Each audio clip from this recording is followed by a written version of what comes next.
آمنت بالله وملائكته وكتبه ورسله واليوم الآخر والقدر خيره وشره من الله والبعث بعد الموت. Assalamu alaikum chers ustaz, assalamu alaikum chers parents, chers frères et sœurs en islam. Notre petite causerie d'aujourd'hui va parler autour d'une maladie qui est de plus en plus fréquente, qu'on retrouve de plus en plus. Il s'agit de ce qu'on appelle le cancer du col de l'utérus. Le cancer du col de l'utérus est l'un des cancers les plus fréquents en Côte d'Ivoire. C'est le premier cancer chez la femme avec le cancer du sein. Donc on le retrouve de plus en plus chez nos mamans, de plus en plus. Mais c'est quoi le cancer du col de l'utérus? Le cancer du col de l'utérus, c'est le fait que l'organe, l'endroit dans lequel les enfants vont grandir pendant la grossesse, dans le ventre de la maman, cet endroit-là sera malade. Donc il sera malade, il va grossir en termes de volume, et puis il va tellement grossir qu'il va commencer à attaquer les autres organes qui sont à côté. Donc globalement, c'est ce qu'on appelle le cancer du col de l'utérus. C'est une maladie qui est grave, mais c'est une maladie qui, lorsqu'elle est dépistée rapidement, peut être prise en charge très très bien. Mais qu'est-ce qui provoque le cancer du col de l'utérus? Il y a un certain nombre de facteurs qui font que le cancer du col de l'utérus apparaît facilement chez une femme par rapport à une autre. Le premier des facteurs, c'est une infection à un microbe qu'on appelle Human Papillomavirus. Ce microbe-là, il infecte la plupart des femmes au cours des rapports sexuels.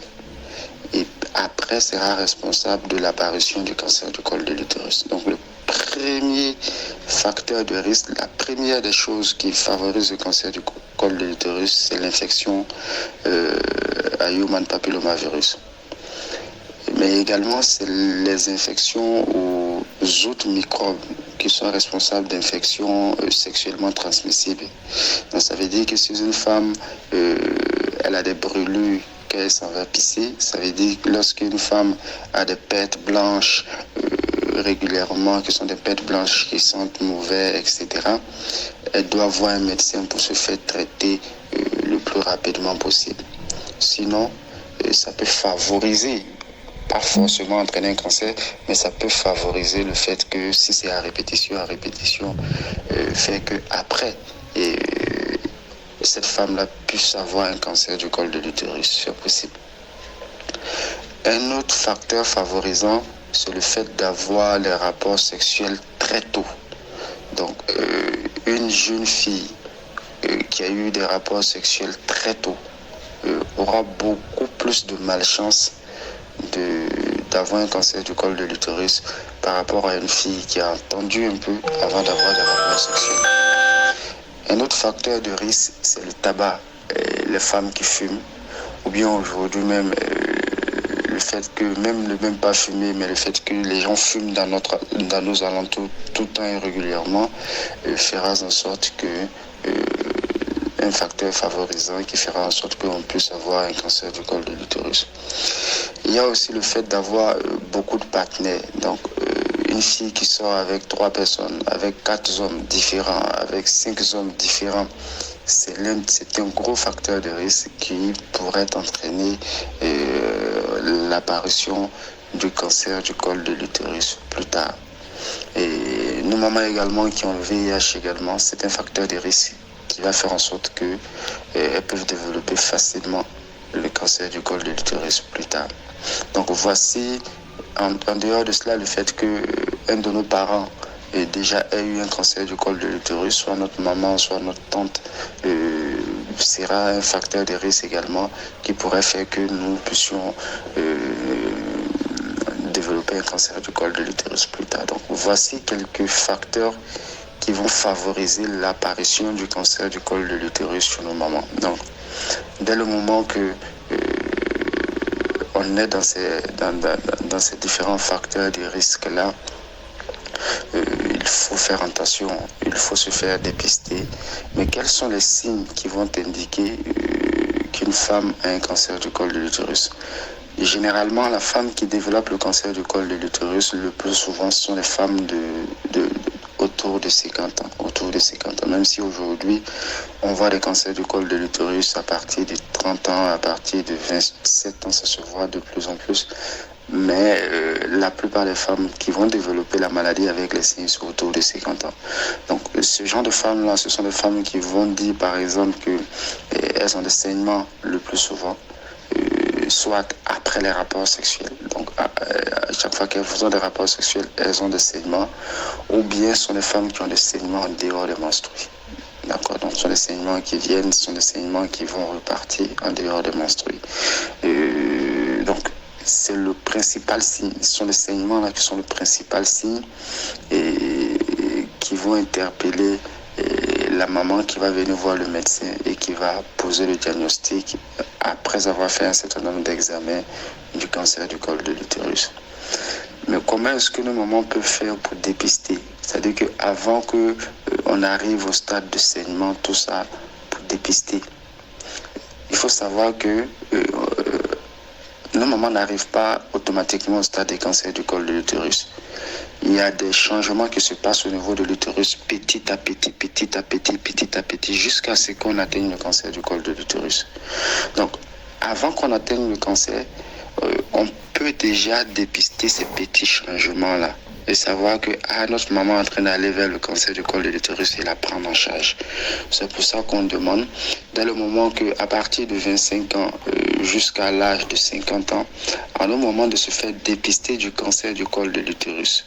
Le dépistage se fait avec ce qu'on appelle un frottis cervico-vaginal. Ce frottis-là, c'est un examen que le gynécologue fait dans les maternités et dans les hôpitaux généraux. On fait cela. Donc, c'est que chaque 2 ans, nos mamans puissent faire, à partir de l'âge de 25 ans jusqu'autour de l'âge de 50 ans, elles puissent faire un frottis cervico-vaginal chaque 2 ans. Autour de chaque 2 ans, il y a des recommandations qui disent en 2-3 ans. Donc, un frottis cervico-vaginal qui va permettre de voir les petites lésions qui font qu'on évolue vers le cancer du col de l'utérus. Donc, dès le moment qu'on aura vu ces petites lésions-là, on sait que cette dame-là, elle ne fait pas un cancer du col de l'utérus d'abord, mais son utérus est en train de partir petit à petit vers un cancer du col de l'utérus. En ce moment, on va la prendre en charge et on fera en sorte qu'elle ne puisse pas évoluer vers un cancer du col de l'utérus. Donc ce dépistage-là, pour nos mamans, à partir de 25 ans, il est important que ce dépistage-là se fasse chaque 2 à chaque 3 ans chez les gynécologues, dans tout ce qui est maternité, soit au niveau du CHU, soit au niveau des hôpitaux généraux, où on fait cet examen-là sans problème. C'est un examen qui ne coûte pas trop cher relativement, qui va permettre de dépister le cancer du col de l'utérus.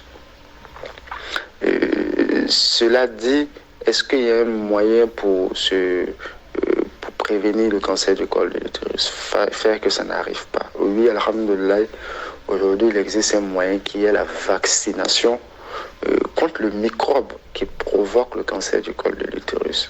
Je vous ai dit qu'il y a un microbe qui est Human Papillomavirus qui est à l'origine du cancer du col de l'utérus et qui se transmet beaucoup de fois pendant les rapports sexuels.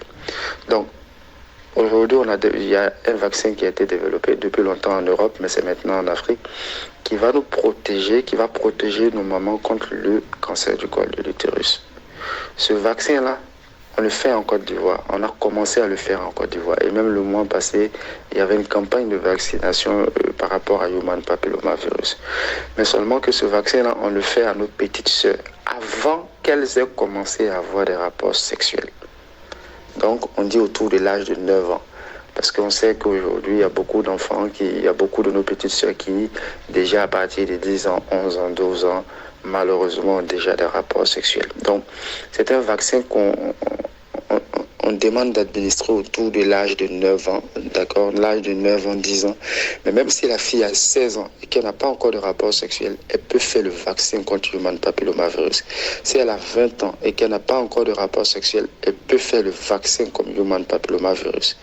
Mais si elle a déjà eu des rapports sexuels, il y a tellement beaucoup de chances qu'elle ait contracté le human papillomavirus déjà, que voilà, le vaccin n'a plus sa place. C'est pour ça qu'on dit, avant les premiers rapports sexuels, on fera le vaccin à human papillomavirus.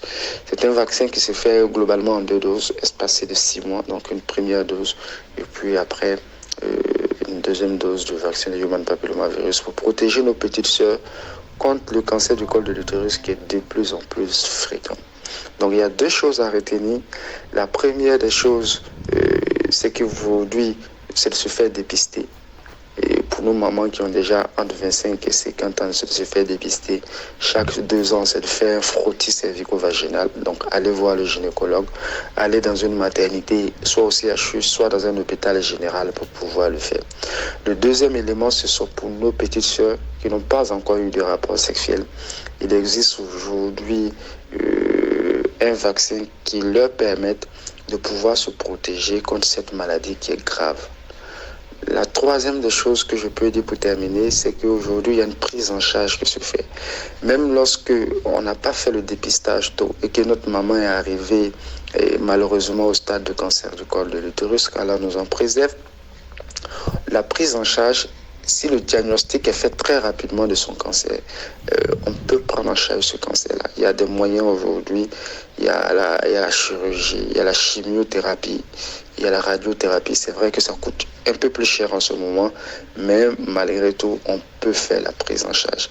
Donc, tous nos mamans qui auront des saignements en dehors des rapports sexuels, en dehors des menstrues, toutes nos mamans qui vont présenter des saignements pendant les rapports sexuels doivent aller le plus tôt consulter un médecin, même un médecin généraliste ou bien un gynécologue si cela est possible, pour qu'on puisse faire des examens et pouvoir dire si c'est un cancer du col de l'utérus ou si ce n'est pas un cancer du col de l'utérus. Plus tôt on pose le diagnostic, mieux on prend en charge la maladie, et mieux on pourra sauver nos mamans. Donc, c'était ces quelques mots que j'avais échangés avec vous concernant le cancer du col de l'utérus. Puisse Allah nous protéger tous, puisse Allah nous donner la bonne compréhension, qu'il nous guide sur le droit chemin, qu'il fasse de nous des musulmans pieux et sincères. Assalamu alaikum.